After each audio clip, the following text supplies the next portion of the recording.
Regrettably, this is not the first time the leader of Pakistan has misused platforms provided by the UN to propagate false and malicious propaganda against my country, and seeking in vain to divert the world's attention from the sad state of his country, where terrorists enjoy free pass while the lives of ordinary people, especially those belonging to the minority communities, are turned upside down. My delegation is exercising its right of reply in response to the statement made by the Indian representative. Jammu and Kashmir neither is a so-called integral part of India, nor is it India's internal matter. We exercise our right of reply to one more attempt by the leader of Pakistan to tarnish the image of this august forum by bringing in matters internal to my country and going so far as to spew falsehoods on the world stage. While such statements deserve our collective contempt and sympathy for the mindset of the person who utters falsehood repeatedly, I am taking the floor to set the record straight.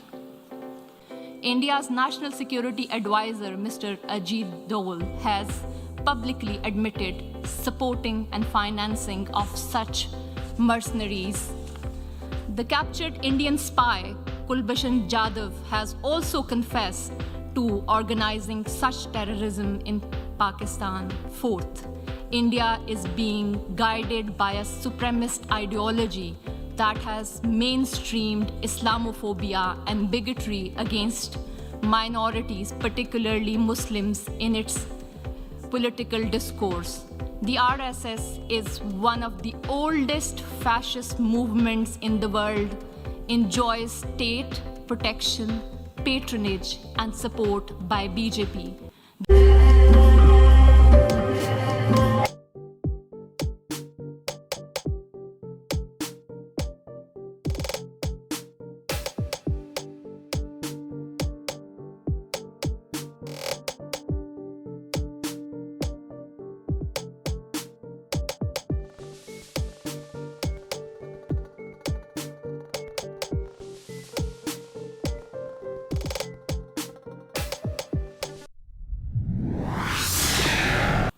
Mr. President, we exercise our right of reply to one more attempt by the leader of Pakistan to tarnish the image of this august forum by bringing in matters internal to my country and going so far as to spew falsehoods on the world stage.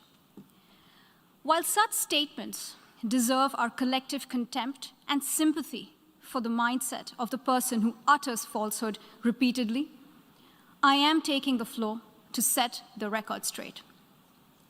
Regrettably, this is not the first time the leader of Pakistan has misused platforms provided by the UN to propagate false and malicious propaganda against my country, and seeking in vain to divert the world's attention from the sad state of his country, where terrorists enjoy free pass while the lives of ordinary people, especially those belonging to the minority communities, are turned upside down.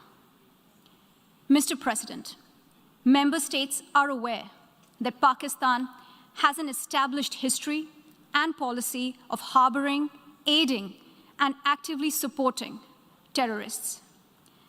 This is a country which has been globally recognized as one openly supporting, training, financing, and arming terrorists as a matter of state policy.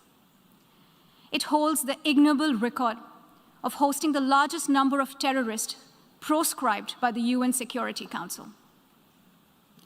Mr. President, we marked the solemn occasion of the 20th anniversary of the 9/11 terror attacks just a few days back. The world has not forgotten that the mastermind behind that dastardly event, Osama bin Laden, got shelter in Pakistan.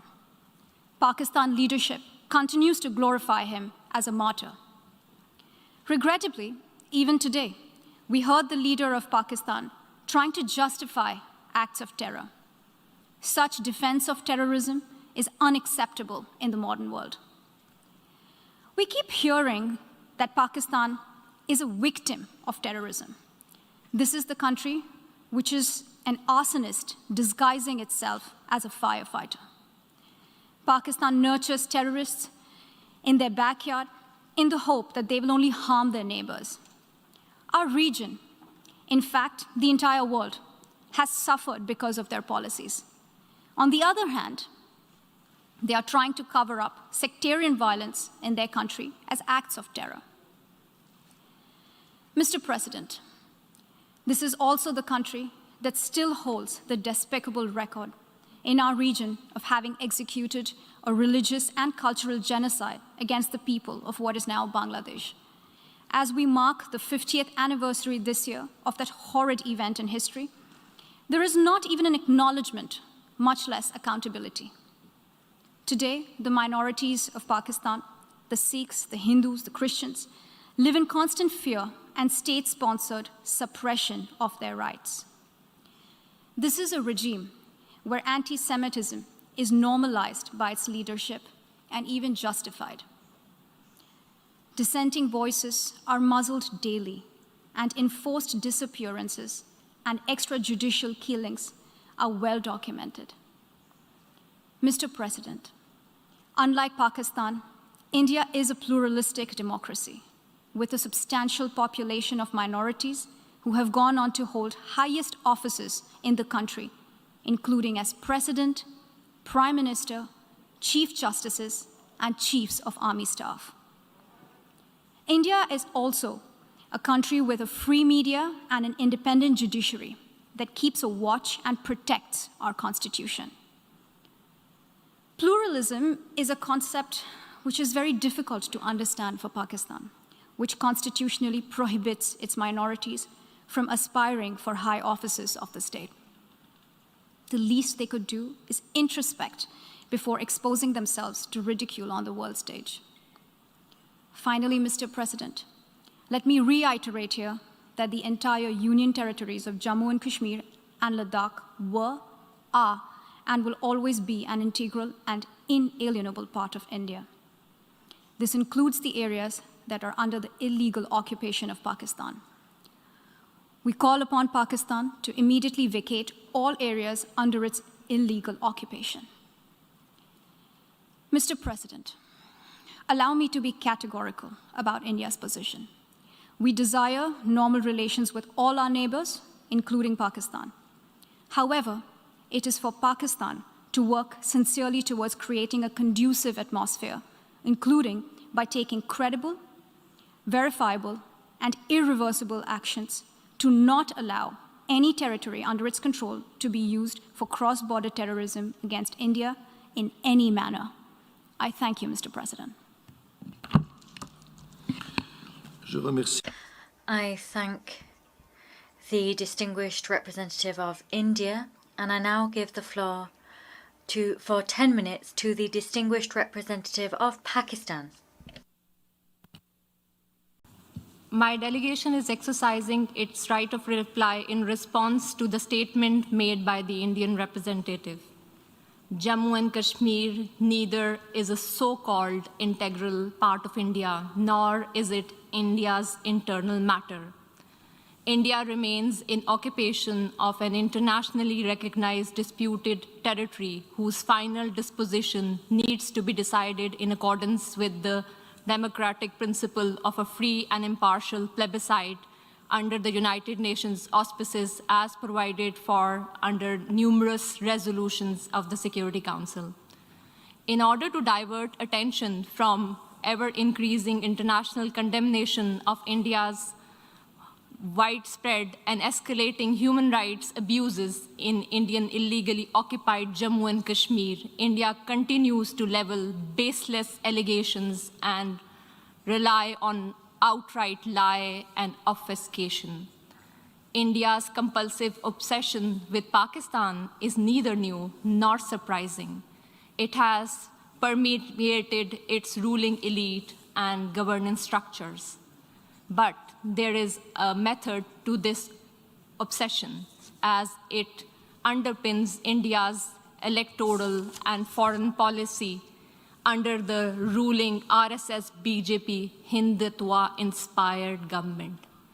The EU Disinfo Lab has graphically revealed how India has deployed such tools of deflection, deception, and disinformation against my country, including at the United Nations. Mr. President, India's violation of human rights in Indian-occupied Jammu and Kashmir are well documented in the 2 reports of the High Commissioner for Human Rights. Since 5 August 2019, the High Commissioner has urged India to unlock the situation and fully restore the rights that are currently being denied to the people of the occupied territory. Several special rapporteurs and mandate holders have also termed the human rights situation in Indian illegally occupied Jammu and Kashmir in a, quote, free fall, unquote.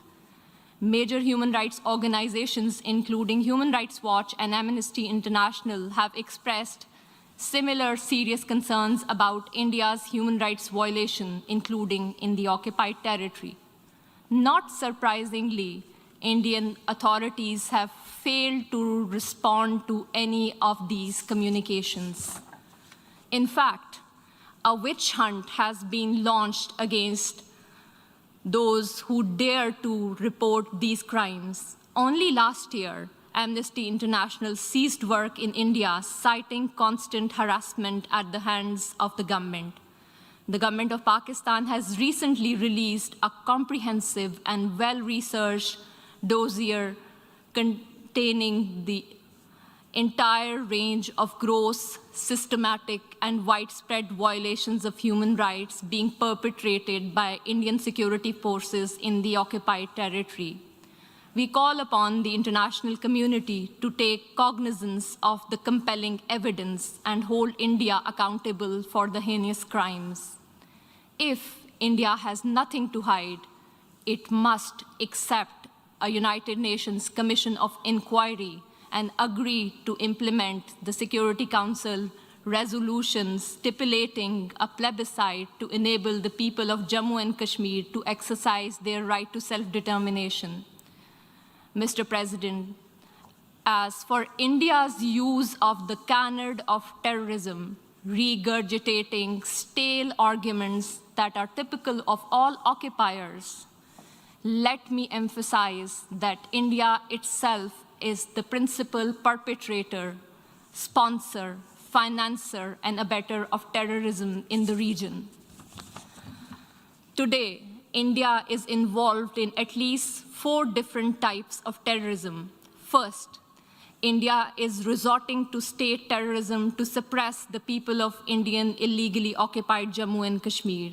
Since 1989, Indian occupation forces have killed more than 96,000 Kashmiris, widowed around 23,000 women, and used rape as a weapon of war and orphaned more than 108,000 children.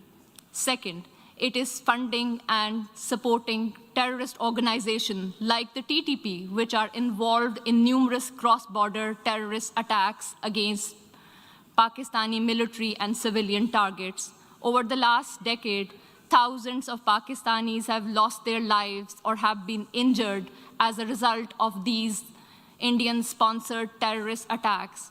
Pakistan has shared irrefutable evidence of Indian involvement in supporting and sponsoring terrorism with the international community.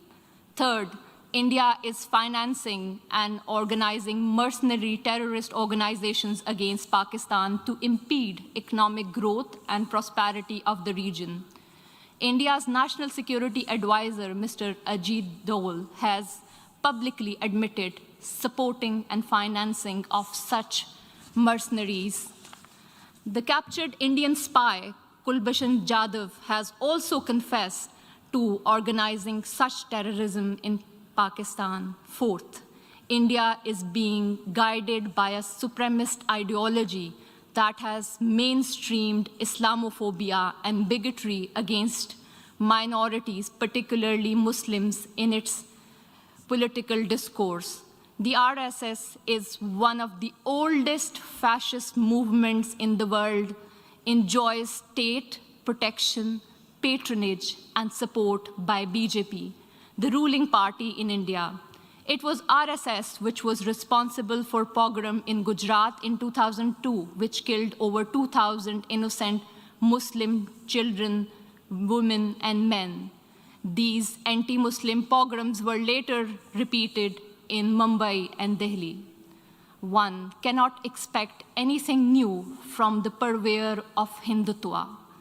In today's incredibly intolerant India, the 200 million strong Muslim minority faces frequent lynching by cow vigilantes, pogroms by RSS thugs with official complicity, discriminatory citizenship laws to disenfranchise Muslims, and a concerted campaign to destroy mosques and the rich Muslim heritage of India.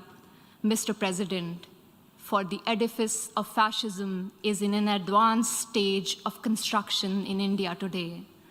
The Hindutva order of the ruling party has created an atmosphere of fear among all minorities, including Muslims, Christians, Sikhs, and Dalits. The Indian delegation would do well to reflect on the deeply troubling trajectory their state is embarked upon, rather than indulging in patent falsehood about Pakistan. India must realize that it has continuously and miserably failed to suppress Kashmiris living under its occupation from demanding their inalienable right to self-determination. I thank you.